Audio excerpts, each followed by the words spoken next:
السلام عليكم ورحمة الله. ان شاء الله تكونوا بخير وعلى خير يا ربي، ويلقاكم هذا الفيديو هذا في احسن الاحوال يا مولانا يا كريم. معكم فيديو جديد ان شاء الله باذن الله، وكنتمنى يلقاكم في احسن الاحوال وتكونوا كاملين في اتم الصحه والعافيه ان شاء الله باذن الله يا ربي. جبتكم عاوتاني لهاد الطبيعه الجميله، تمتعوا معايا بهاد المناظر الخلابه صراحه ديال الخضره وديال الطبيعه.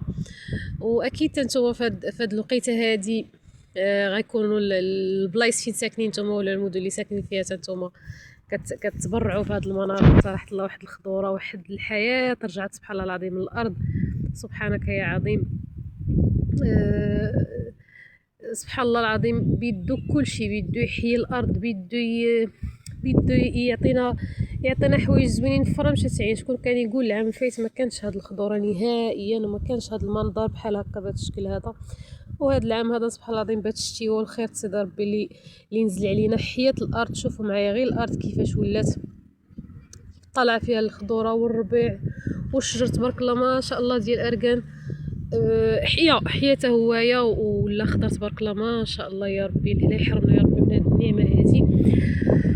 وكيف ما العاده، كيف ما موفت لكم في لي فيديو ديالي، كنتقاسم معكم الخلاصات اللي كنستخلصهم من الحياه والتجارب اللي عشتها في حياتي، ولو تكون بسيطه. المهم راه كناخذوا عبره وكناخذوا واحد الدرس وكناخذوا واحد الخلاصه منها. اكيد ما كاينش حاجه كنعيشوها غير هكاك عبثا، وانما ضروري كتجي اصلا، هي تجي باش تورينا واحد، تعلم لينا واحد الدرس وتعلم لينا واحد الحاجه، الرساله نفهموها من داك الموقف مثلا اللي عشناه. واللي بغيت ندوي معكم فيه اليوم هو ديما ملي تنقولوا الناس مثلا تيوقع لينا شي مشكل، تنقولوا دائما الناس هما السبب، الناس هما اللي اذونا، الناس هما اللي مثلا وقعونا بداك المشكل. الناس دائما ما تنشوفوش ريوسنا، ما كنشوفوش اشنو درنا، كنحاولوا نعيشوا دائما دور الضحيه وكنقولوا الناس ديما هما السبب.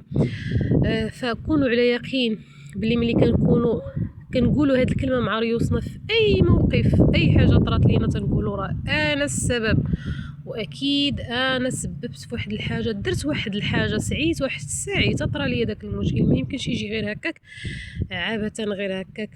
واكيد ملي كتقول انا السبب كتحاول تفهم شنو درتي انت، شنو هو الخطا اللي ارتكبتي باش استحقيتي به مثلا هذيك النتيجه، سلبيه كانت ولا ايجابيه.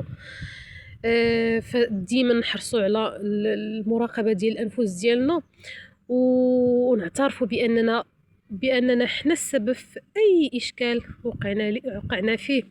وكنتمنى ان شاء الله يا ربي هاد لي فيديو هادو اللي كنبارطاجي معكم ينالوا الاعجاب ديالكم ودعموني بلي لايك هكا. ان شاء الله يلقاكم هاد الفيديو في اتم الصحه والعافيه يا ربي.